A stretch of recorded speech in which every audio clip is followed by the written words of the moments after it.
אז נקבל את מר אנדי ניוול, מנכ"ל חברת אייריס קונקט בריטניה. ההרצאה תהיה באנגלית.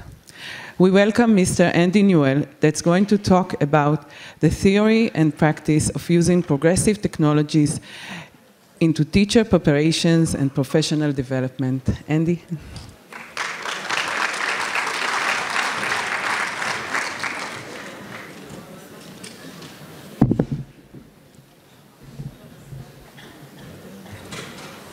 Thank you so much. You have the clicker. I do, thank you. Good morning, everybody. How exciting. I've got to start by just a massive thank you to the Brandco Wייס Institute for the opportunity to talk to you today. It's a real privilege to share the podium, the stage with such distinguished speakers. Is that better? Yes, sorry, there we go. Is it better? Okay. Yeah, it's a real privilege to share the stage with such distinguished speakers today. And also it's a big thank you to you as well. We work in about 25 countries around the world, and every time we do that, we learn something. And I can honestly say that the thoughtfulness about professional development and the innovative drive that exists here means that I've learned more in the 2 weeks that I've spent in Israel than I have anywhere else. And that's an honest statement.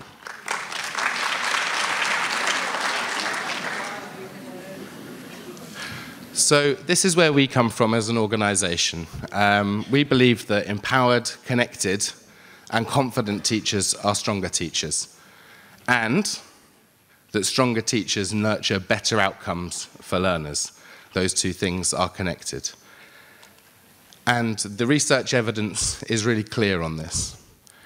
Of all the things that we have some control over in the education system, the quality of teaching has the biggest impact on outcomes for learners, and therefore the thing that we have control over, the quality of the support and initial training that we provide to teachers, is absolutely crucial.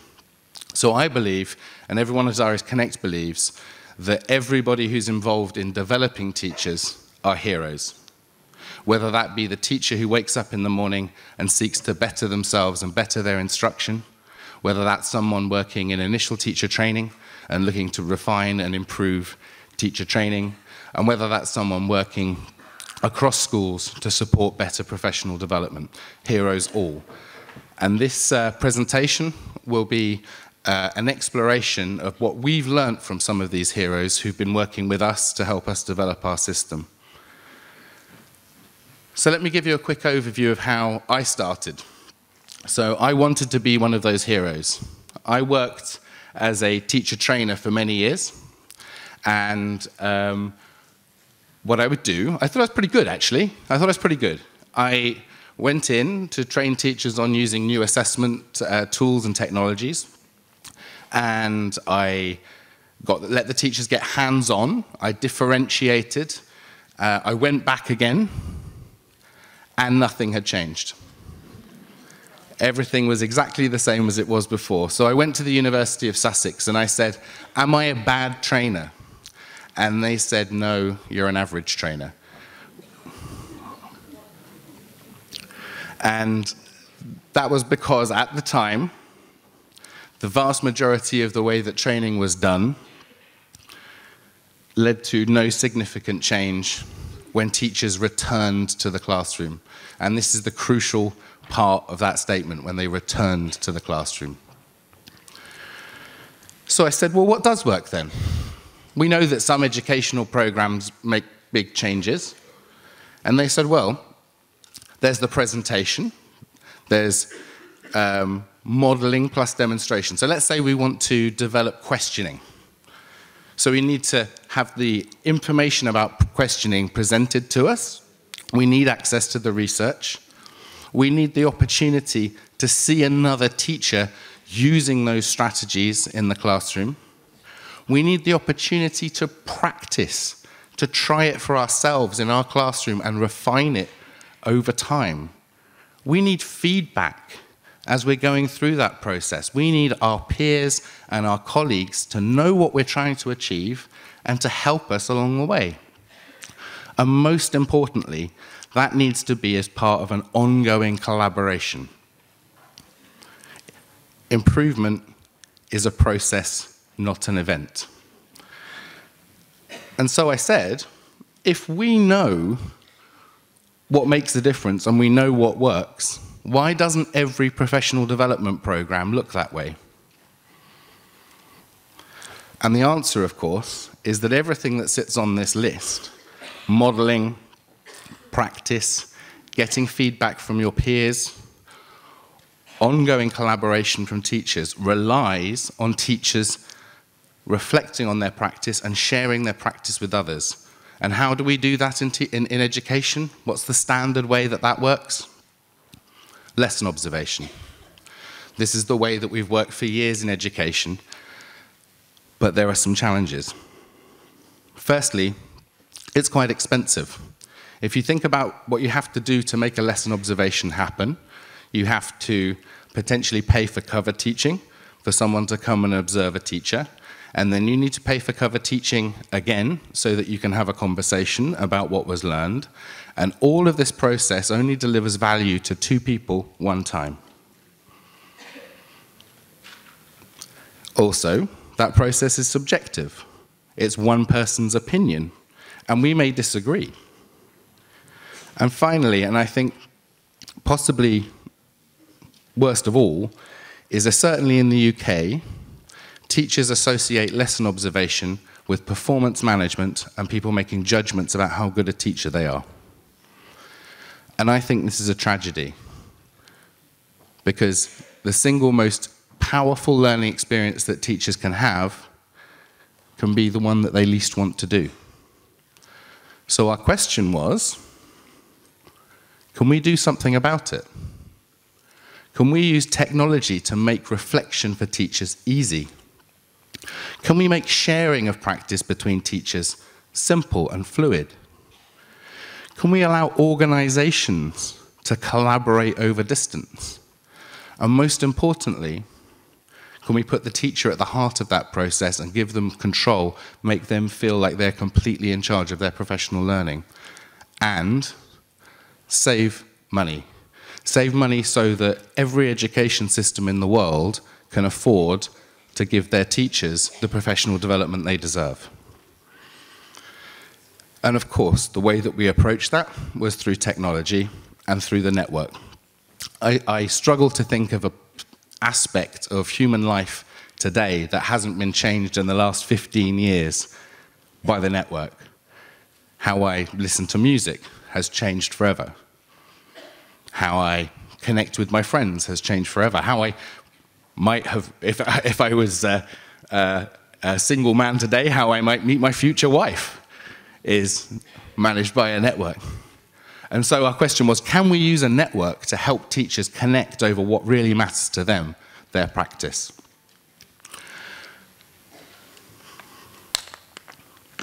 Bit dry. So here's our first hero. This is Michelle Frisch. She works at Braunston Community Primary School in a very challenging part of the UK with a very challenging group of learners. And like every teacher who's sought to improve themselves, she sought to do it through self-reflection.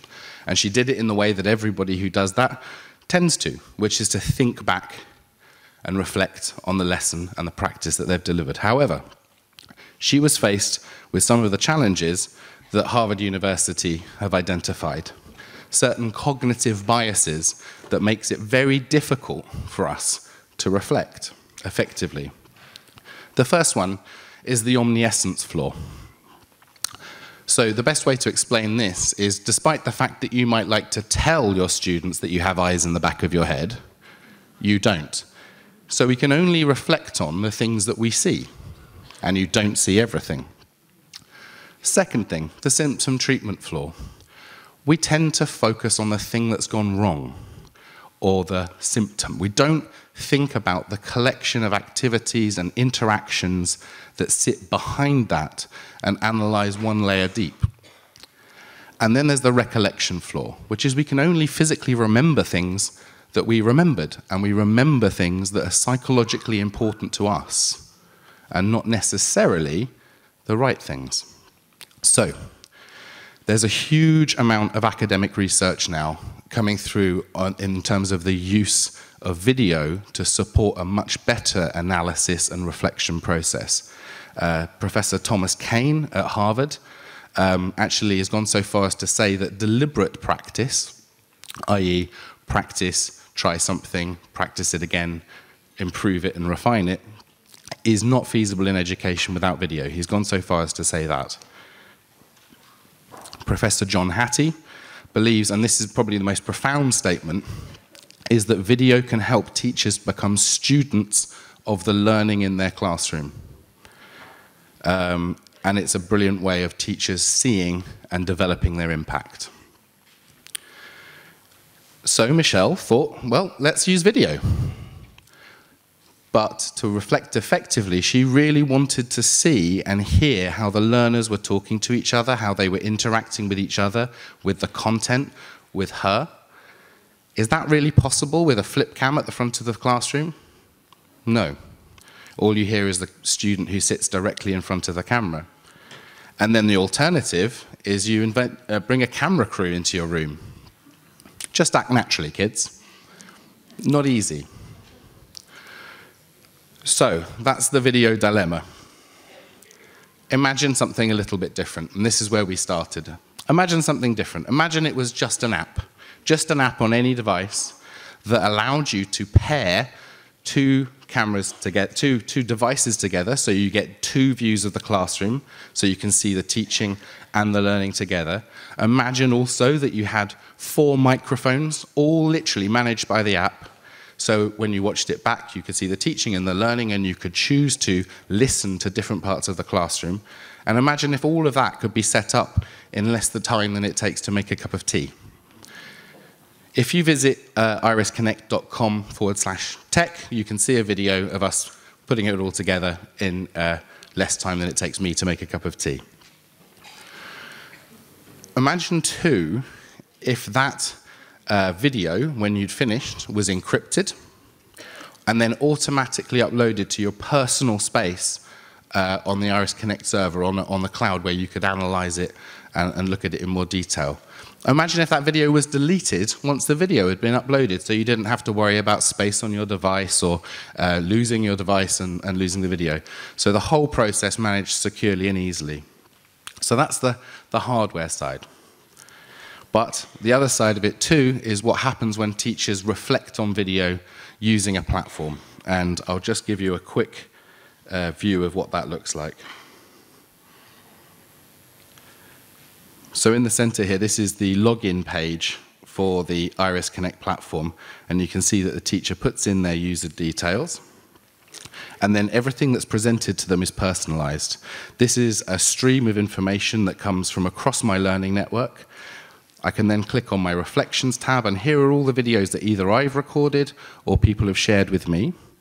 I can filter that by subject, by focus of the video. But where it really comes together is when we click on Review and actually have a look at what that video looks like.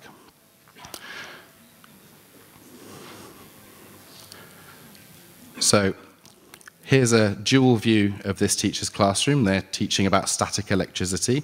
And watching their lesson back, they've got all of the same video controls that they may be used to.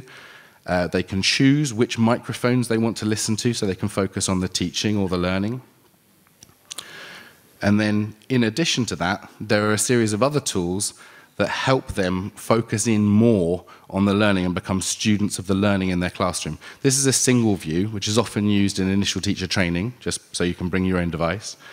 These are time-linked notes. So I want to bring the theory and the practice together on my timeline. So all I do is add a note, and the note is added at the point in the lesson that it relates to. This allows the notes to scroll past when they're ready, or to click on a note to move to the right point. Also, we might want to have a look at this lesson through a particular lens. So I might be interested in my questioning. Am I using open or closed questions? Every time I hear an open question, I can click on open question. Every time I hear a closed question, I click on closed question. And at the end of this process, the system will serve up to me a dashboard showing me teacher talk time versus pupil talk time. It will show me the distribution of open versus closed versus scaffolded questions in my lesson. It will show me the participation of boys and girls. And hey, this point, the girls were more involved. Click on that point and it will take you to the video where that's the case. So reflection using a lens that allows us to focus in on specific aspects of our practice.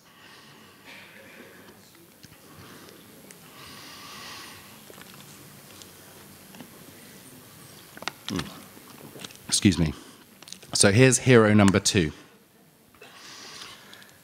This lady works at Windsor Academy Trust, and that's a collection of 10 schools, again in the Midlands of the UK, and they want to develop a shared professional development vision and program.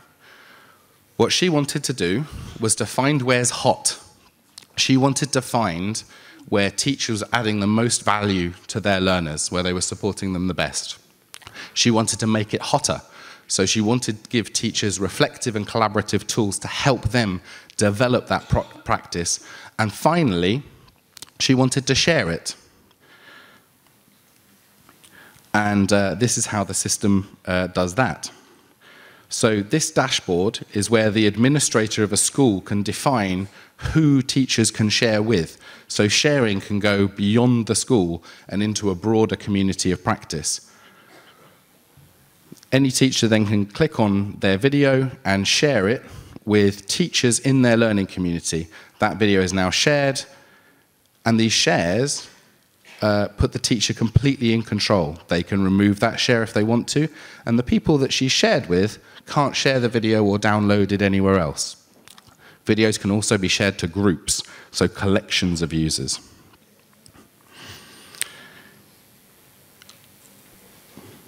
So let's have a look at some of the other sharing tools that might be of interest so that we can develop our community.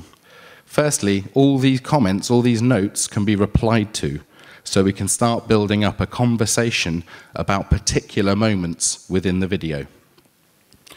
In addition, teachers may not wish to share their whole lesson, perhaps just the first 5 minutes where we're focusing on an engaging starter activity in science. So the video can be edited and shared into a new video that can be shared within the community.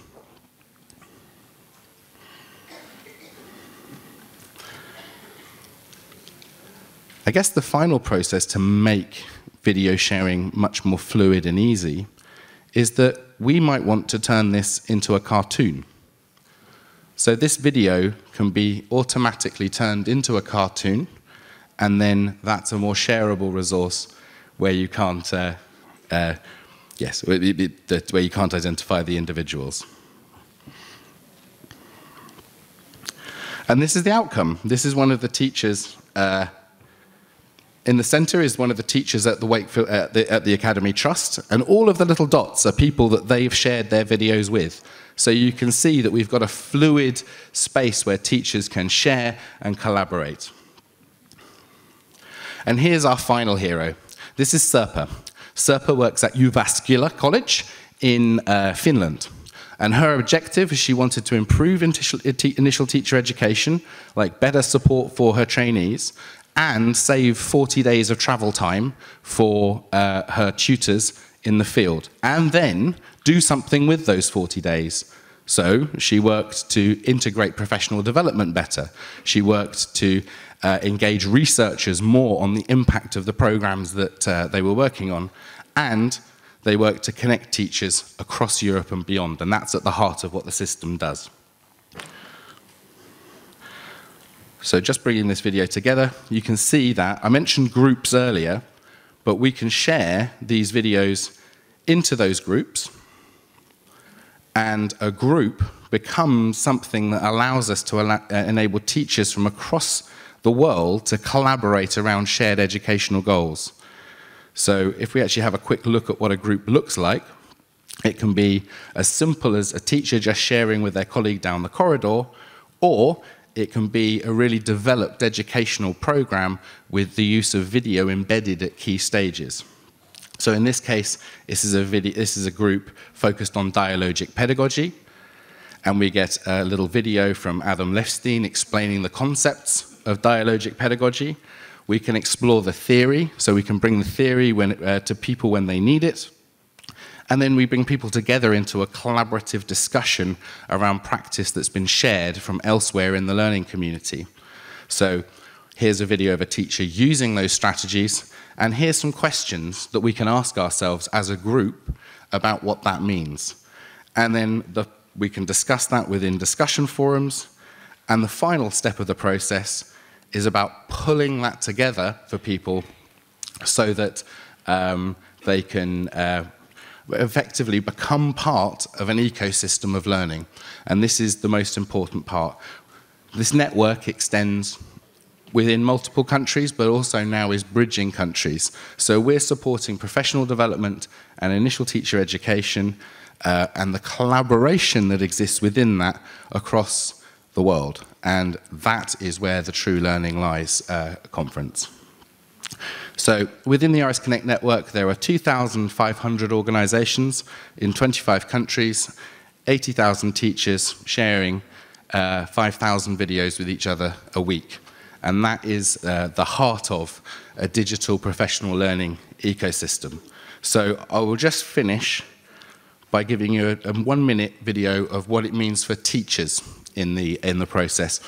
As you're watching this, I know what you're going to be thinking, which is how do we get teachers to the point where they're happy to share their practices in this way?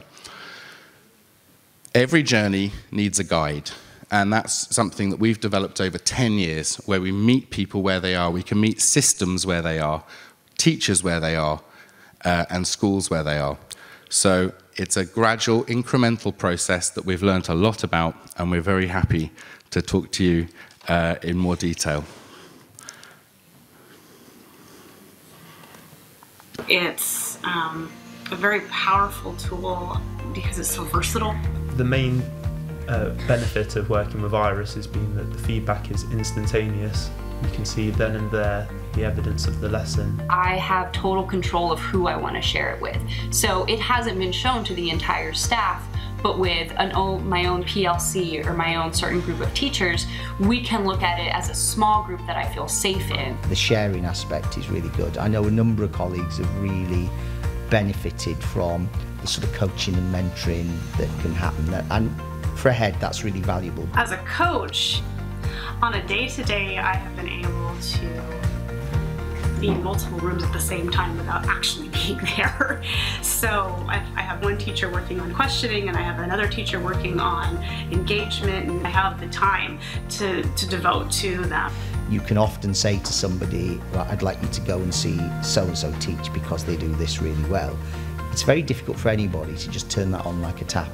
What's better and more cost-effective is for people to do that in front of a computer screen. I think that's just much more effective use of professionals' time. On average, the students have gone up and they've made measurable progress through my use of Iris, and it has really made an impact on their learning. Really surprised at what was happening in my own classroom. I would be stood at the front, spoon-feeding my children, answers, prompting them. There was no independent thought, and it really upset me. I completely changed my practice. And the difference has been that my children are now engaged, they are independent learners, they support each other, they have systems now for what to do if they're stuck. It's changed their and my life. So thank you very much, conference. Sorry, around the corner. What? Sorry, around the corner.